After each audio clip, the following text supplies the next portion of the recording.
সরকার বাংলাদেশের আকাশ প্রতিরক্ষা শক্তিশালী করতে চীনের 20টি J-10C মাল্টিরোল যুদ্ধবিমান কিনতে যাচ্ছে।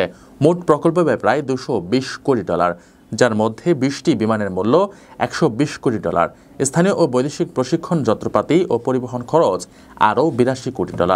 এই চুক্তি চীনের সঙ্গে সরাসরি বা G2G পদ্ধতিতে হতে পারে। বাস্তবায়ন 2025-26 ও 26-27 অর্থবছরে এবং মূল্য পরিশোধ 10 বছরের মধ্যে সম্পন্ন হবে। গত এপ্রিলে 11 সদস্যের আন্তঃমন্ত্রণালয় কমিটি গঠন করা হয়েছে, যা চূড়ান্ত চুক্তি, মূল্য নির্ধারণ এবং চীনা প্রতিনিধিদের সঙ্গে দর কষাকষি করবে। J-10CE চীনের রপ্তানি সংস্করণ এবং সম্প্রতি আন্তর্জাতিক মিডিয়ায় আলোচনার কেন্দ্রবিন্দুতে এসেছে।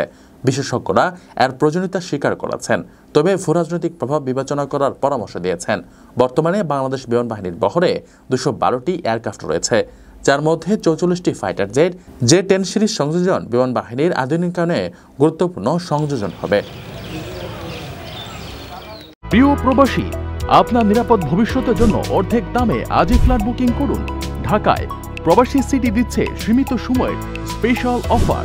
জমিও ফ্ল্যাট একসাথে যোগাযোগ করুন স্ক্রিনে দেওয়া নাম্বারে।